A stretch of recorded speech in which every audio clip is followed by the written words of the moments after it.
अस्सलाम वालेकुम everyone, welcome back to my channel. Eid का व्लॉग बहुत लेट हो गया है। यहाँ पर हम अपने बकरों के लिए मिट्टी डाल रहे हैं ताकि वो सुकून से बैठ सकें। ईद की मसरूफ़ियत में ना ही मैंने ईद का कोई ज़्यादा व्लॉग बनाया है, और जो छोटे मोटी मुझसे क्लिप्स बनी है वही बस मैं अटैच करके एक व्लॉग डाल रही हूँ। और यहाँ पर हमने बकरों के लिए थोड़ा खाना निकाला हुआ था। और ये हैं हमारे बकरे जिनको हम रात के वक्त टहलाने लेकर जा रहे थे। वाइट वाला मेरा था और ब्लैक वाला जो है वो मेरे हस्बैंड का था।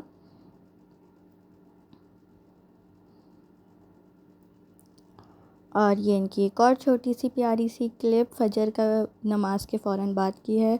हमने इन्हें खाना दिया था और इस तरीके से इनका खाना लगा देते थे, तभी ये खाते थे। पर जब गिर जाता था तो नहीं खाना होता था, तो यही चल रहा था। खैर ऊपर लगा के रखते थे, बांध दिया था टाइट से, तो इन लोग खाते रहते थे। और यहाँ हो रही है अफ्तार की तैयारी। मैं यहाँ पर शरबत बना रही हूँ, उसके लिए चीनी घोल रही हूँ। और रूअफ़ज़ा वाला लाल शरबत तो ज़रूरी होता है अफ्तार में, और अरफात के दिन का रोज़ा था ये। और यहाँ पर हमारी अफ्तारी लगी हुई है, फ्रूट चाट, दही बड़े, और वहाँ शरबत वगैरह रखा हुआ है। हम लोग अपने बेड पर ही अफ्तार कर रहे थे। उसकी वजह ये थी कि बाहर बहुत स्मेल हो रही थी उस ज़माने में। अब तो अल्हम्दुलिल्लाह बेहतर है, क्योंकि मैं वॉइस ओवर अब ईद के बाद कर रही हूँ। और ये थोड़ा बहुत फ्राई आइटम था, और बस यही हमारी अफ्तारी थी। और यहाँ पर अल्लाह हमारी कुर्बानी को कबूल करे, आमीन। इन लोगों का तो बस नहीं चलता था, ये अपनी रस्सी खुलवा के घर के अंदर ही आ जाएं। खैर फिर मैं यहाँ पर आ गई थी, चांद रात थी, तो मैंने तैयारी करने लग गई थी। मैं पहले तो किचन को अच्छे तरीके से समेटा, साफ़ किया, फिर मीठे बनाने में लगी थी। सारे चम्मच वगैरह को उनकी जगहों पे रखा मैंने, और कप्स वगैरह, चाय वगैरह पी थी, क्योंकि अफ्तार के बाद तो चाय ज़रूरी होती है, तो उसके बर्तन वगैरह रखे हुए थे, वो सब भी धोने वगैरह के थे। और अपना ये बर्तनों वाला जो बास्केट था, मुझे ये ख़ाली करना था, ताकि मैं जब नए बर्तन डालूं इसमें धो के तो सुकून से हो। खैर ये अल्हम्दुलिल्लाह ख़ाली हो गया। नए बर्तन धो के मैंने रख दिए थे, जो चाय के बर्तन थे। और अब मैं लगूँगी मीठा बनाने में। और यहाँ पे मैंने बाउल्स निकाल लिए थे जिसमें मुझे मीठा डालना था। ये मेरे हस्बैंड का डेंटल फ्लॉस हर जगह फिरता रहता है, फेंक फेंक के हम थक गए हैं। खैर ये मेरा बहुत अच्छा सा एक बाउल है जिसमें मैं मीठा बनाती हूँ। 1 लीटर दूध का मीठा है, इसमें आराम से बन जाता है, कोई सा भी मीठा हो। अगर 1 लीटर दूध का बना रही हूँ तो आराम से बन जाता है। और मैं अमूमन 1 लीटर दूध का ही मीठा बनाती हूँ, वो काफ़ी रहता है। तो खीर बना रही थी मैं। वैसे तो सवैयाँ ही बनाई जाती है हर जगह, मगर क्योंकि सवैयाँ हर जगह बन रही होती है, इसलिए मैंने इस दफ़ा मीठे में खीर बनाई है। वैसे मेरा इरादा रसमलाई का था, मगर क्योंकि ईद की सुबह नाश्ते में मुझे आलू के पराठे करने थे और उसके साथ मेरे यहाँ खीर बहुत ज़्यादा खाई जाती है, तो इसलिए मैंने ये खीर बनाई है। लजीज़ा की पैकेट खीर ही बनाती हूँ मैं हमेशा, बहुत ईजी होता है, बस दूध को अच्छे से खौला के ये डाल दें तो आराम से बन जाता है। वो बहुत लंबे लंबे घंटों नहीं लगते हैं खीर बनने में, 20 से 25 मिनट लगते हैं ज़्यादा से ज़्यादा, और आराम से खीर रेडी हो जाती है। और अगर आपको इसे अच्छे से थिक करना है, फ्लेवर डालना है, तो कोमेल और क्रीम भी डाल दें। मैंने इसमें क्रीम डाली है थोड़ी सी, पूरी नहीं डाली, थोड़ी सी क्रीम भी डाली थी, तो ये अच्छा खासा थिक हो गई थी खीर।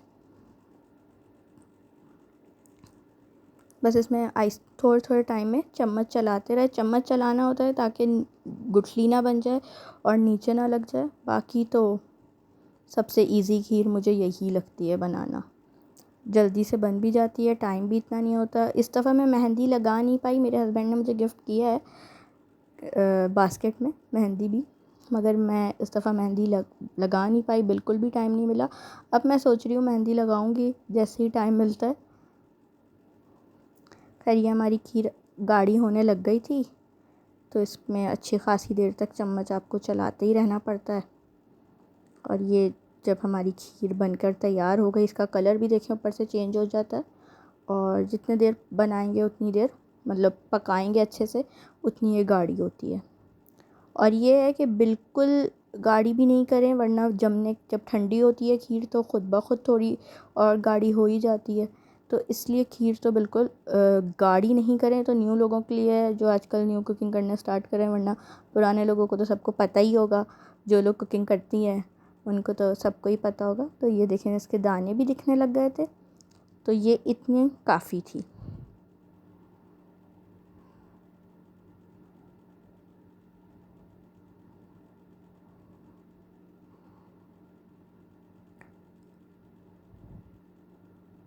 अब इसके बाद मैं इसको बाउल में डालूँगी जिस पे मुझे खीर जमानी है। 2 नॉर्मल साइज़ के बाउल में आराम से ये आ जाती है खीर। और ये दोनों बाउल में, अच्छा शीशे वाले बाउल में जब गरम चीज़ पोर करते हैं तो उस टाइम उसके अंदर कोई स्टील का चम्मच वगैरह रखा हुआ होना चाहिए। ये मुझे स्टार्टिंग में ही मेरी मदर ने बताया था। और यहाँ पर फिर मैं इन दोनों में खीर डाल रही हूँ।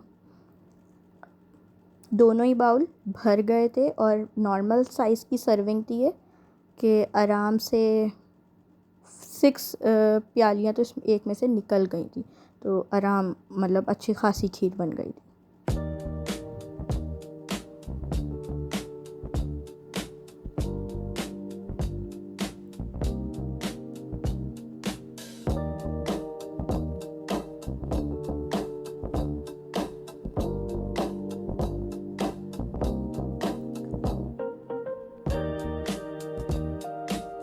और ये है फ़ाइनल खीर के लुक।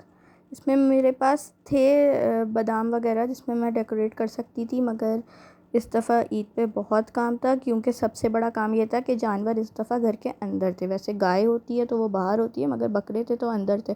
तो सफाई सुथराई तो चली ही जा रही थी, तो इस वजह से काम ज़्यादा था। फिर बच्चे घर में बहुत आ रहे थे। और ये मेरे हस्बैंड ने मुझे ईदी दी थी जिसमें मैंने मेहंदी भी थी, और चूड़ियाँ और मेहंदी तो ईद की ज़रूरी होती हैं। और आजकल ब्लैक चूड़ियों का बहुत चल रहा है, मुझे बहुत शौक़ था इसलिए ब्लैक चूड़ी उन्होंने दी थी। और साथ में मुझे एयरपॉड दिया था और उसका केस दिया था। बस ये छोटी सी मेरी ईदी थी, बकरीद की ईदी जिसे कहते हैं, वो यही थी।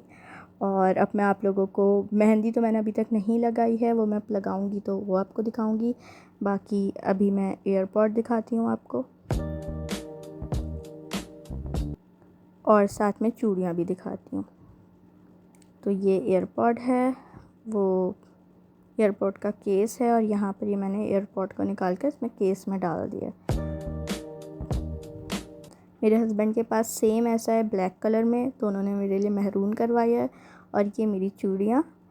और ये आ गया सबसे इम्पोर्टेंट काम, स्नैक्स को निकाल कर सारे जार में फुल करना। यहाँ पे मैंने मिक्स निम्को जो था वो जार में फिल कर दिया। ये सीओ मेरे हस्बैंड और मेरे बेटे को बहुत पसंद है, और ये मूंग की दाल मेरे हस्बैंड को बहुत पसंद है। तो ईद की छुट्टियों में आसानी होती है कि भूख लग रही हो तो बंदा थोड़ा बहुत खा सकता है। ये है ईद के सुबह नाश्ते की वीडियो। आलू का पराठा था, चाय और खीर मैंने रखी थी, और ये टोटल होता, ये था उस दिन रात का खाना, बल्कि दूसरे दिन के सुबह का नाश्ता था, क्योंकि बस छोटी छोटी क्लिप्स जो मुझसे बनी ना वो सब मैंने बना ली थी। ये मैंने बनाई थी शनवारी कढ़ाही, और ये वाकई बहुत टेस्टी बनी थी। थोड़ी स्पाइसी हो गई थी क्योंकि मैंने इसमें मिर्चें डाली थी, हरी मिर्चें, और बाकी सबको तो सही लग रही थी, मुझे ज़्यादा स्पाइस खाया नहीं जाता, तो ये था। ये मटन की पुलाव मेरी अम्मी ने बनाया था, और ये कढ़ाई और नान वगैरह थे, साथ में रायता सलाद। उम्मीद करती हूँ आपको मेरा व्लॉग अच्छा लगा होगा। Thank you for watching.